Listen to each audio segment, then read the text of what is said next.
शुद्ध प्रकृतिजन्य त्रिगुणों से रहित मायातीत दिव्य मंगल विग्रह सच्चिदानंद कंद स्वरूप सूर्य कुल के ध्वजारूप भगवान श्री रामचंद्र जी मनुष्यों के सदृश ऐसे चरित्र करते हैं जो संसार रूपी समुद्र के पार उतरने के लिए पुल के समान हैं। निषादराज केवट का ननिहाल अयोध्या में था, जहाँ श्री राम का जन्म स्थान है। वहीं दोनों लोग सखा थे और साथ बड़े हुए, साथ खेले। भगवान राम के राज्याभिषेक के बाद जब केवट ने अयोध्या छोड़ने का निर्णय लिया, तब श्री राम ने अपने पिता राजा दशरथ से केवट की मुलाकात कराई थी। उस दौरान केवट को खुद को गरीब और श्री राम को राजा होने की बात कही थी, जिसके बाद राजा दशरथ ने अपने राज दरबार में केवट का राज्याभिषेक कर श्रृंगवेरपुर का राज्य दे दिया था। इसके बाद से श्रृंगवेरपुर के राजा के रूप में निषादराज केवट को लोग जानने लगे। वनगमन के दौरान जब राजा राम, उनकी सीता और भाई लक्ष्मण वनवास पर जाने लगे तो चित्रकूट जाने के लिए श्रृंगवेरपुर घाट पर पहुंचे।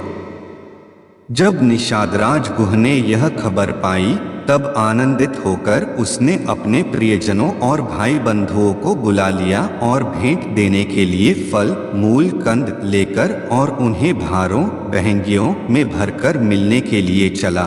उसके हृदय में हर्ष का पार नहीं था।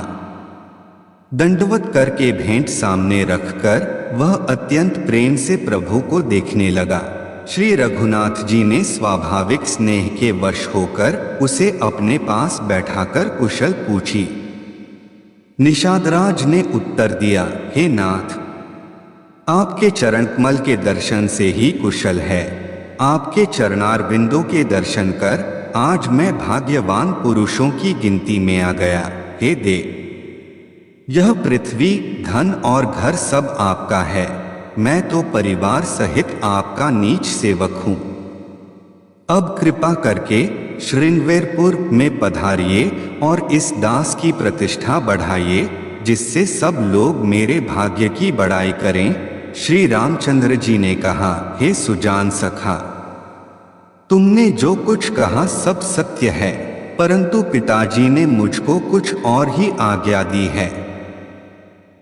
उनकी आज्ञानुसार मुझे 14 वर्ष तक मुनियों का व्रत और वेश धारण कर और मुनियों के योग्य आहार करते हुए वन में ही बसना है। गांव के भीतर निवास करना उचित नहीं है। यह सुनकर गुह को बड़ा दुहक हुआ। श्री राम जी, लक्ष्मण जी और सीता जी के रूप को देखकर गांव के स्त्री पुरुष प्रेम के साथ चर्चा करते हैं। कोई कहती है, हे सखी, कहो तो वे माता पिता कैसे हैं जिन्होंने ऐसे सुंदर सुकुमार बालकों को वन में भेज दिया है।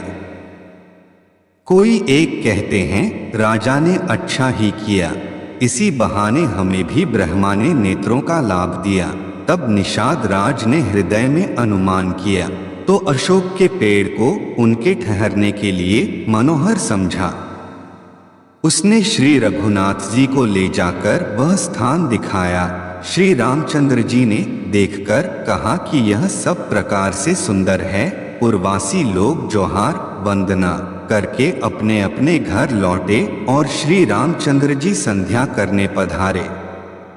गुह ने इसी बीच कुश और कोमल पत्तों की कोमल और सुंदर साथरी सजाकर बिछा दी और पवित्र, मीठे और कोमल देख देख कर दोनों में भर भर कर फलमूल और पानी रख दिया, अथवा अपने हाथ से फलमूल दोनों में भर भर कर रख दिए। सीता जी, सुमंत्र जी और भाई लक्ष्मण जी सहित कंदमूल फल खाकर रघुकुल मणि श्री रामचंद्र जी लेट गए। भाई लक्ष्मण जी उनके पैर दबाने लगे। फिर प्रभु श्री रामचंद्र जी को सोते जानकर लक्ष्मण जी उठे और कोमल वाणी से मंत्री सुमंत्र जी को सोने के लिए कहकर वहां से कुछ दूर पर धनुष बाण से सजकर वीरासन से बैठकर जागने, पहरा देने लगे। गुह ने विश्वासपात्र पहरेदारों को बुलाकर अत्यंत प्रेम से जगह जगह नियुक्त कर दिया और आप कमर में तरकस बांधकर तथा धनुष पर बाण चढ़ाकर लक्ष्मण जी के पास जा बैठा।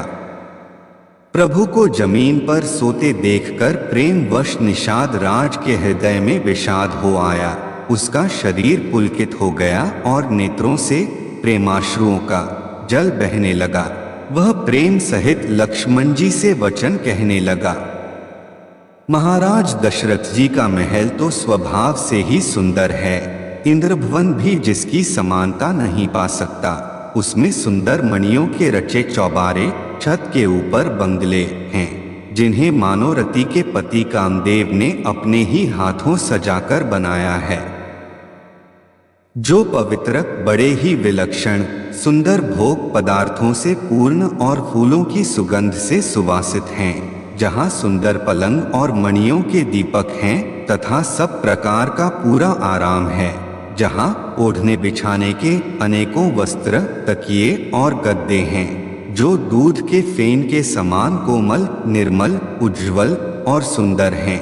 वहाँ उन चौबारों में श्री सीता जी और श्री रामचंद्र जी रात को सोया करते थे और अपनी शोभा से रति और कामदेव के गर्व को हरण करते थे।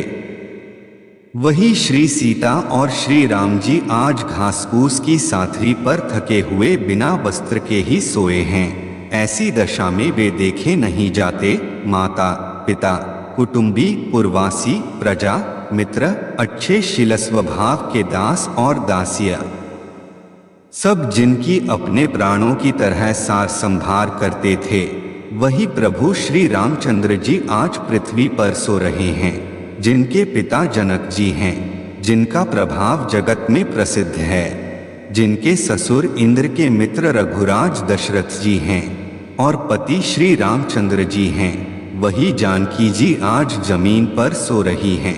विधाता किसको प्रतिकूल नहीं होता। सीता जी और श्री रामचंद्र जी क्या वन के योग्य हैं? लोग सच कहते हैं कि कर्म, भाग्य ही प्रधान है।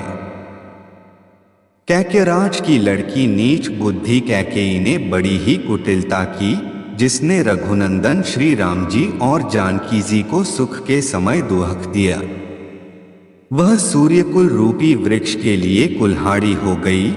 उस कुबुद्धि ने संपूर्ण विश्व को दुहखी कर दिया। श्री राम सीता को जमीन पर सोते हुए देखकर निषाद को बड़ा दुहक हुआ। अगले दिन उन्होंने सुमंत को रथ लेकर अयोध्या लौट जाने का आदेश दिया तथा वहां से आगे पैदल ही यात्रा करने का निर्णय किया। फिर उन्होंने केवट के सहारे गंगा नदी को पार किया तथा उस पार कुरई गांव उतरे। यहाँ उन्होंने मुनि भारद्वाज से अपने रहने के लिए उत्तम स्थान पूछा, जिन्होंने यमुना पार चित्रकूट को उत्तम बताया। इसके पश्चात श्री राम ने अपने मित्र निषादराज गुह को भी वहां से वापस अपनी नगरी लौट जाने का आदेश दिया तथा माता सीता व लक्ष्मण के साथ यमुना पार करके चित्रकूट चले गए। अगर आप देखना चाहते हैं कि भगवान राम ने अपने वनवास के 14 वर्ष कहाँ कहाँ बिताए, को डिस्क्रिप्शन में लिंक है।